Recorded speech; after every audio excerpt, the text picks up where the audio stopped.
आज म तपाईहरुलाई सयपत्री फुलको थुङ्गा कसरी टिप्दा सयपत्री फुलको बोटलाई चाहिँ असर गर्दैन भन्ने कुरा बताउन गइरहेको छु। जस्तो हामीहरूले सयपत्री फुल टिप्दै गर्दा घरमा होस् या व्यावसायिक रूपमा खेती गरेका किसानहरूले होस् या कौशी खेतीमा फुल फुलाएर फुल चाहिँ आफ्नो युजको लागि टिप्दै गर्दा होस्, उहाँहरूले के गर्नुहुन्छ भन्दाखेरि जस्तो यो फुलहरू भयो नि यहाँ समाएर यसरी यहाँबाट भाँच्नुहुन्छ, यसरी भाँच्नुभयो भने यस्तै राम्ररी टिप्ने हो नि। यसरी गर्दाखेरि तपाईँको बोटलाई बढी झड्का पर्छ, बोटको हाँगाहरू भाँचिन सक्छ।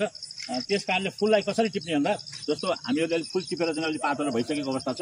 जस्तो फुललाई यो चाहिँ च्याप्प यसरी यहाँ यसरी समाउने अनि यस्तो समाउनु भयो, च्याप्प पार्नुभयो, यहाँबाट यसरी यो जसरी यहाँबाट तपाईँको चाहिँ यहीँबाट चुटेर फुलहरू आउँछ र चाहिँ तपाईँलाई पछि युज गर्नको लागि अथवा होस् पूजा गर्नको लागि पनि राम्रो हुन्छ। अनि फेरि माला बनाउनको लागि पनि तपाईँले यहाँका टुटाहरू चाहिँ टुटेर फाल्नु पर्दैन, मेहनत बढी लाग्दैन।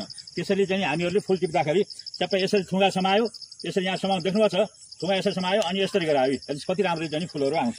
यसरी चाहिँ फुलको थुङ्गाहरू टिप्यो भने हाम्रो बोटलाई असर गर्दैन, बोटका हाँगाहरू भाँचिँदैनन्, बोट स्वस्थ रहन्छ र फुल पनि राम्रोसँग टिपिन्छ। अनि टिप्दाखेरि आफ्नो हातलाई चाहिँ बढी जोड पनि पर्दैन र हातहरू पनि दुख्दैन।